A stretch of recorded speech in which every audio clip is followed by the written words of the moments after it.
Friends, this is Himanshu and welcome to high speed guru. यहाँ पर आज बात करेंगे आपके लिए लेकर आए हैं टॉप 50 MCQ क्वेश्चंस। यहाँ पर जो हम प्रश्न डिस्कस करेंगे ये आपके ज्ञान एवं पाठ्यक्रम से लिए गए हैं और मोस्ट इंपोर्टेंट प्रश्न है ये, और ये 50+ है, यानी 50 से ज़्यादा हम प्रश्नों को लेकर आए हैं आपके लिए। एकदम बहुत ही अच्छे क्वेश्चन हैं जो कि आपके एग्जाम में पूछे जा सकते हैं। तो बने रहिएगा वीडियो के एंड तक, और अगर वीडियो अच्छा लगे तो लाइक और शेयर करना ना भूलें।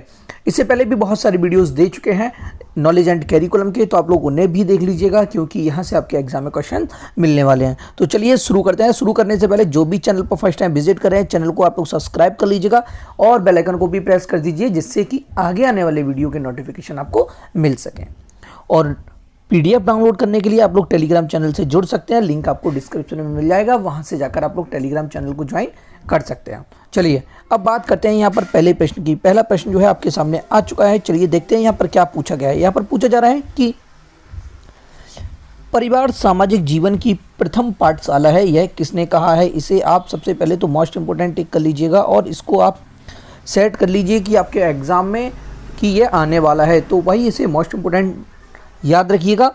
पूछा जा रहा है कि परिवार सामाजिक जीवन की प्रथम पाठशाला है, बहुत बार एग्जाम में पूछा गया है, यह किसने कहा है। ये काम्टे ने कहा है। राइट आंसर जाएगा आपका बी के साथ काम्टे। ठीक है, अगले प्रश्न की ओर बढ़ते हैं। अगला प्रश्न है आपके सामने, यहाँ पर पूछा जा रहा है कि शिक्षा दर्शन की सहायता के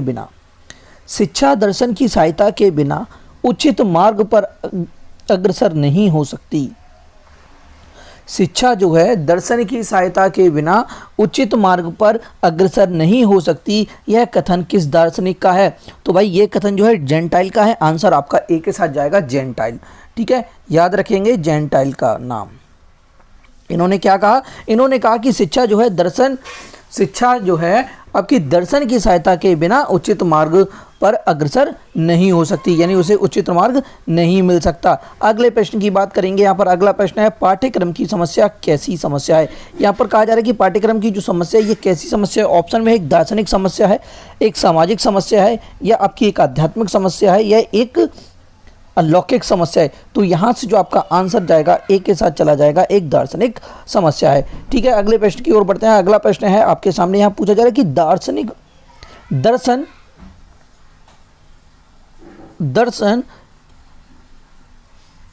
यहाँ पर आपसे पूछा जा रहा है कि दर्शन वास्तविकता के स्वरूप की तर्कपूर्ण खोज है, यह किसने कहा है। दर्शन जो है वास्तविकता के स्वरूप की तर्कपूर्ण खोज है, यह किसने कहा है। तो भाई इसका आंसर जो है हॉर्नी के साथ चला जाएगा, आंसर डी को बनेगा। ठीक है, नेक्स्ट अगले प्रश्न को देखेंगे। अगला प्रश्न है शिक्षा दर्शन की क्या आवश्यकता है। देखिए ये वीडियो हम जो है एक बार पहले दे चुके हैं, ये लाइव में ये क्वेश्चंस डिस्कस किए गए थे, लेकिन नेटवर्क इशू था इसलिए जो है वो वीडियो ब्लर हो गया है, तो इसलिए ये वीडियो दोबारा से बनाया गया है। ठीक है, चलिए देखते हैं अगला प्रश्न क्या है। शिक्षा दर्शन की क्या आवश्यकता है। ऑप्शन में है सांस्कृतिक उत्थान के लिए, या नैतिक और चारित्रिक जीवन के लिए, या शिक्षा की प्रक्रिया को पूर्ण और उपयोगी बनाने के लिए, या अगला है आपका डी राष्ट्रीय एवं अंतर्राष्ट्रीय शिक्षा की समस्याओं के समाधान के लिए। तो आंसर जो जाएगा आपका सी के साथ जाएगा, शिक्षा की प्रक्रिया को पूर्ण और उपयोगी बनाने के लिए। ठीक है, अगले प्रश्न की ओर बढ़ते हैं। अगला प्रश्न क्या है आपके सामने देखिएगा। यहाँ पर पूछा जा रहा है कि प्रकृतिवाद सर्वप्रथम किसे माना जाता है। तो भाई प्रकृतिवाद जो है सबसे पहले प्रकृति को माना जाता है, आंसर जाएगा आपका सी के साथ। अगले प्रश्न की बात करते हैं। अगला है आदर्शवाद के माध्यम से आज का विश्व कैसे लाभान्वित हो सकता है। ऑप्शन में आदर्शवाद सार्वभौमिक शिक्षा को बढ़ावा देता है, आदर्शवाद आत्म अनुशासन पर बल देता है, और आदर्शवाद शांतिपूर्ण जीवन को बढ़ावा देता है। और नेक्स्ट है आपका उपरोक्त सभी। तो यहाँ से जो आपका आंसर जाएगा उपरोक्त सभी के साथ चला जाएगा, आंसर टिक करेंगे ऑप्शन नंबर 4। ठीक है, नेक्स्ट देखते हैं अगला प्रश्न है आपके सामने। अगला प्रश्न यहाँ पर पूछा जा रहा है कि प्रकृतिवादी पाठ्यक्रम में प्रमुख स्थान किन विषयों को प्राप्त है। तो ऑप्शन में आपके वैज्ञानिक विषयों को, धार्मिक विषयों को, सामाजिक विषयों को, या मानवीय विषयों को। देखिए प्रकृतिवादी की बात की जा रही है, आंसर आपका वैज्ञानिक विषयों को चला जाएगा, ऑप्शन नंबर यानी ऑप्शन बनेगा आपका ए। ठीक है, नेक्स्ट प्रश्न देखते हैं। अगला है प्रकृतिवादी शिक्षण विधि में किस विधि पर सबसे अधिक बल दिया गया। देखिए प्रकृतिवादी शिक्षण विधि में सबसे ज़्यादा जो है भाई संवादों पर दिया गया, आंसर जाएगा आपका डी के साथ। ठीक है, नेक्स्ट प्रश्न की ओर बढ़ते हैं। अगला है त्रिपिटक शास्त्र किस धर्म से संबंधित है। तो भाई ये सभी को पता होगा, बौद्ध धर्म से संबंधित है त्रिपिटक। ठीक है, नेक्स्ट अगला है अगला प्रश्न है, यहाँ पर पूछा जा रहा है कि बालकों को कभी दंड नहीं देना चाहिए, यानी बालकों को कभी दंड नहीं दिया जाना चाहिए। स्वतंत्रता ना कि शक्ति सर्वश्रेष्ठ वस्तु है, यानी बालकों को कभी दंड नहीं दिया जाना चाहिए, स्वतंत्रता ना कि शक्ति सर्वश्रेष्ठ वस्तु है। यह कथन किसका है? तो भाई ये रूसो का है। आंसर आपका बनेगा ए के साथ। ठीक है, नेक्स्ट प्रश्न देखते हैं। अगला प्रश्न है, आदर्शवादी किस पर सबसे अधिक बल देते हैं? तो आदर्शवादी जो है आध्यात्मिक पक्ष पर बल देते हैं। आंसर आपका जाएगा बी के साथ। ठीक है, अगले प्रश्न की ओर बढ़ते हैं। अगला है आपका, आदर्शवाद के अनुसार पाठ्यक्रम विशेष रूप से कौन सा है? देखिए, आदर्शवाद की बात की जा रही है तो भाई आदर्श बाद में ऑप्शन में आपके है बाल केंद्रित, विचार केंद्रित, अनुभव केंद्रित या क्रिया केंद्रित। आदर्शवाद के अनुसार पाठ्यक्रम विशेष रूप से कौन सा है? तो भाई अनुभव केंद्रित है। ठीक है, आंसर आपका बनेगा सी। और नेक्स्ट प्रश्न है, आदर्शवाद के मुख्य शिक्षण विधि, आदर्शवाद की जो है मुख्य शिक्षण विधि कौन सी है? तो भाई प्रश्न उत्तर विधि व वाद विवाद विधि। आंसर एक के साथ चला जाएगा। देखिए, यहाँ पर जो भी प्रश्न डिस्कस किए जा रहे हैं बहुत ही अच्छे प्रश्न हैं, तो एक एक प्रश्न को आप अच्छे से देखिएगा, क्योंकि आपके एग्जाम में यहीं से क्वेश्चन मिल जाएंगे। और नॉलेज एंड करिकुलम के बहुत सारे वीडियोस हैं, ठीक है, उनकी प्लेलिस्ट बना दी गई है, आप लोग वहाँ जाकर भी देख सकते हैं। और पीडीएफ अगर आपको चाहिए तो पीडीएफ भी डाउनलोड कर सकते हैं टेलीग्राम चैनल से। चलिए, अब यहाँ पर पूछा जा रहा है कि आदर्शवाद शिक्षा में शिक्षक का स्थान क्या है? आदर्शवाद शिक्षा में शिक्षक का क्या स्थान है? तो शिक्षक का जो है अत्यंत महत्वपूर्ण है स्थान। ठीक है, आंसर बनेगा आपका ए। और नेक्स्ट प्रश्न है, धार्मिक शिक्षा का समर्थन कौन करता है? तो भाई धार्मिक शिक्षा की भी बात की जाए तो आदर्शवाद को ही आंसर आपका चला जाएगा। और नेक्स्ट प्रश्न है, प्रयोजनवाद का दृष्टिकोण कैसा है? ठीक है, ऑप्शन में पूर्ण आध्यात्मिक, पूर्ण लौकिक, पूर्ण धार्मिक या पूर्ण मानवीय व मनोवैज्ञानिक। तो प्रयोजनवाद की बात की जाए तो आंसर आपका पूर्ण मानवीय व मनोवैज्ञानिक को चला जाएगा। इन प्रश्नों को आप याद रखेंगे क्योंकि ये प्रश्न बार बार पूछे जाते हैं प्रश्नों, ठीक है, क्वेश्चन में, यानी आपके एग्जाम में ये प्रश्न कई बार पूछे गए हैं। चलिए, प्रयोजनवादी पाठ्यक्रम की रचना विशेष रूप से किसके अनुसार होनी चाहिए? विचारों, आदर्शों और मूल्यों के अनुसार, बालक की प्रकृति, रुचियों और अभिरुचियों के अनुसार, या उपयोगिता के सिद्धांत के अनुसार, या इनमें से कोई नहीं। अब यहाँ पर देखना है वो ये है कि यहाँ पर पूछा क्या गया है, प्रयोजनवादी की बात की जा रही है। प्रयोजनवादी जो पाठ्यक्रम की रचना है ये किसके अनुसार होने चाहिए? तो भाई ये जो है आपकी उपयोगिता के सिद्धांत के अनुसार होनी चाहिए। आंसर बनेगा आपका सी के साथ। चलिए, अगला है, प्रयोजनवाद की मुख्य प्रमुख, यानी प्रयोजनवाद की प्रमुख विधि कौन सी है? तो प्रयोजनवाद की प्रमुख विधि की बात की जाए तो आपका आंसर योजना विधि के साथ चला जाना चाहिए। ठीक है, आंसर बनेगा आपका सी। और नेक्स्ट प्रश्न की ओर बढ़ते हैं। अगला प्रश्न जो है आपके सामने आ चुका है। यहाँ पर पूछा जा रहा है कि यथार्थवाद के दर्शन के अनुसार, यथार्थवाद के दर्शन के अनुसार विषयों का कौन सा संयोजन पाठ्यक्रम में शामिल करने के लिए सबसे उपयुक्त है? यानी यथार्थवाद के दर्शन के अनुसार विषयों का कौन सा संयोजन पाठ्यक्रम में शामिल करने के लिए सबसे उपयुक्त माना गया है? तो ऑप्शन में देखते हैं, कला साहित्य और तर्क, या भाषा साहित्य और कला, या आपके दर्शन क्षेत्र और धर्मशास्त्र की बात की जाए, या तो फिर विज्ञान, गणित और तर्क। तो यहाँ से आपका आंसर कौन सा बनेगा? आंसर जाएगा आपका डी के साथ, विज्ञान, गणित और तर्क। ठीक है, अगले प्रश्न की ओर बढ़ते हैं। अगला है आपका, शिक्षा सिद्धांत के दर्शन है।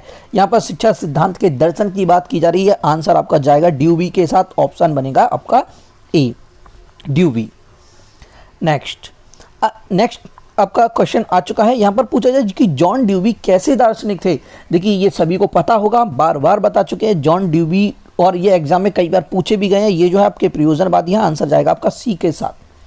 ठीक है, नेक्स्ट प्रश्न की ओर बढ़ते हैं। अगला है, यहाँ पर पूछा जा रहा है कि यथार्थवादी विचारधारा किसको सबसे अधिक महत्व देती है? आपके वस्तुओं या पदार्थों को, या सिद्धांतों या विचारों को, या धर्म को, या समाज को? तो भाई देखिए, यथार्थवादी की बात की जा रही तो आंसर आपका वस्तुओं व पदार्थों को चला जाएगा। ऑप्शन बनेगा आपका ए। ठीक है, ये सब हम बता चुके हैं पहले वीडियोस में, डिटेल में बताया हुआ है। चलिए, अगला है, यथार्थवादी विचारधारा का दृष्टिकोण कैसा है? ऑप्शन में पूर्णता आध्यात्मिक है, पूर्णता लौकिक है, पूर्णता वैज्ञानिक है, या पूर्णता सामाजिक है। यथार्थवादी की जब भी बात की जाए तो आपका आंसर हमेशा किसको? पूर्णता वैज्ञानिक पर जाएगा। ऑप्शन बनेगा आपका सी। नेक्स्ट प्रश्न देखते हैं। अगला है आपके सामने, यथार्थवादी पाठ्यक्रम किस पर आधारित है? यथार्थवादी पाठ्यक्रम जो है ये भी आपका उपयोगिता और आवश्यकता पर आधारित है। आंसर आपका ए के साथ चला जाएगा। ठीक है, चलिए अब नेक्स्ट प्रश्न देखिए, बहुत ही अच्छे प्रश्न आपके लिए लेकर आए हैं और यहाँ पर हमने यथार्थवाद, आदर्शवाद, प्रकृतिवाद, प्रयोजनवाद, सभी आपके जो भी वाद हैं हमने हर जगह से क्वेश्चन लेकर आए आपके लिए, बहुत ही अच्छे प्रश्न हैं। चलिए, यथार्थवाद ने किस विधि को सबसे अधिक महत्व दिया है? तो भाई व्याख्यान विधि को दिया है, या पुस्तक पठन विधि को दिया है, या योजना विधि को दिया है, या आपकी राजनीतिक व्यवस्था को दिया है? देखिए, यथार्थवाद ने किस विधि को सबसे अधिक महत्व दिया है? तो भाई राजनीतिक व्यवस्था को दिया है। ऑप्शन जाएगा आपका डी के साथ, ठीक है, यानी आंसर आपका बनेगा डी। नेक्स्ट आपसे पूछा जाए कि अरस्तु कैसे दार्शनिक हैं? तो भाई ये भी पता होगा आप सभी को, ये यथार्थवादी हैं। यथार्थवादी है कौन? अरस्तु।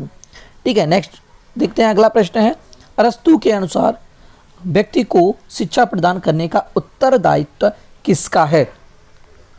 देखिए, अरस्तु के अनुसार व्यक्ति को शिक्षा प्रदान करने का उत्तरदायित्व किसका है? तो इनका कहना है कि भाई राज्य का है। आंसर जाएगा आपका सी के साथ, राज्य का। ठीक है, अगला प्रश्न देखते हैं और अगले प्रश्न पर क्या पूछा गया है, गांधी जी ने किस प्रकार के उद्देश्यों पर बल दिया है? गांधी जी की बात की जा रही है। ऑप्शन देखेंगे, व्यक्तित्व उद्देश्यों पर दिया, या आपके सामाजिक उद्देश्यों पर दिया, व्यक्तिगत और सामाजिक दोनों उद्देश्यों के समन्वय पर दिया है, या उपरोक्त तीनों मत अशुद्ध हैं? तो आंसर जो जाएगा आपका सी के साथ जाएगा, व्यक्तिगत और सामाजिक दोनों उद्देश्यों के समन्वय पर। ठीक है, नेक्स्ट, शिक्षा मनुष्य के अंतर्निहित पूर्णता की अभिव्यक्ति है। ये प्रश्न दोस्तों बहुत बार पूछा गया है, बहुत बार। ठीक है, मोस्ट इंपोर्टेंट प्रश्न है। चलिए देखते हैं, शिक्षा मनुष्य की अंतर्निहित पूर्णता की अभिव्यक्ति है, यह किसने कहा है? तो इसका जो आंसर जाएगा आपका विवेकानंद के साथ जाएगा। ऑप्शन बनेगा आपका बी। ठीक है, जहां पर अंतर्निहित की बात की जाए, स्वयं की बात की जाए, ज़्यादातर आपका आंसर जो जाएगा विवेकानंद के साथ जाएगा। ठीक है, चलिए नेक्स्ट प्रश्न की ओर बढ़ते हैं और अगला प्रश्न यहाँ पर पूछा जा रहा है कि टैगोर ने किस भाषा को शिक्षा का माध्यम बताने पर बल दिया है? टैगोर ने किस भाषा को शिक्षा का माध्यम बताने पर बल दिया है? तो भाई इन्होंने मातृभाषा को जो है शिक्षा का माध्यम बताने पर बल दिया है। आंसर आपका ए के साथ जाएगा। और नेक्स्ट प्रश्न है, आदर्शवाद के अनुसार शिक्षा का लक्ष्य क्या है? ऑप्शन में है आपका मानव जरूरतों की संतुष्टि है, या आपके व्यक्तित्व की आत्म प्राप्ति या निकास, या आपका पर्यावरण के लिए बिल्कुल सही अनुकूलन, या आपका एक गतिशील और अनुकूलनीय मन विकसित करना जो सभी परिस्थितियों में संसाधनपूर्ण और उद्यमशील है।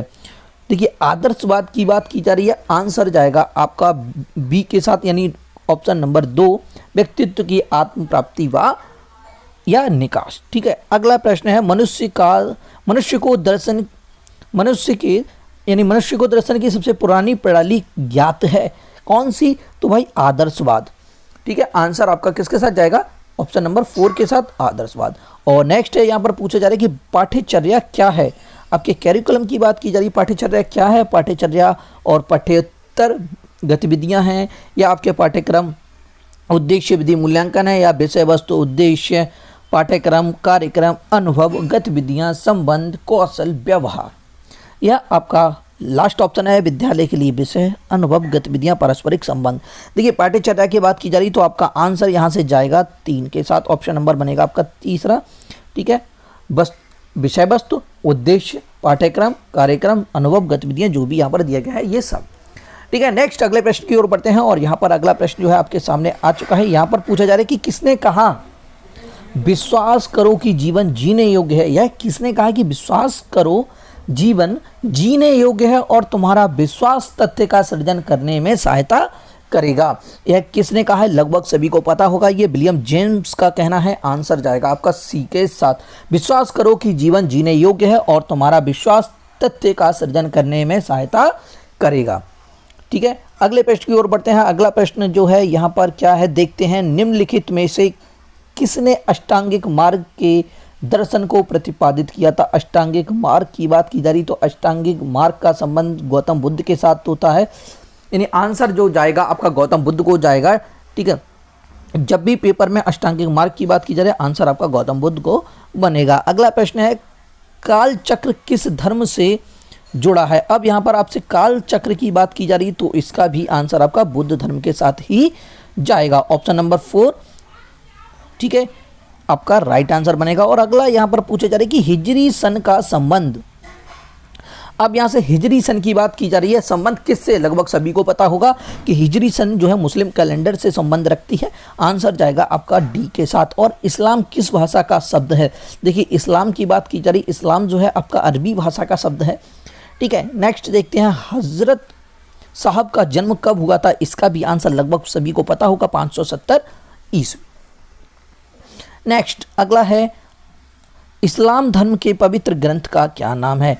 इस्लाम धर्म के पवित्र ग्रंथ पवित्र ग्रंथ का नाम पूछा जा रहा है, तो ये भी सभी को पता होगा, कुरान है। और नेक्स्ट प्रश्न देखते हैं। आप देखिए यहाँ पर आपके लिए 2 प्रश्न दिए गए हैं, बहुत ही अच्छे प्रश्न हैं।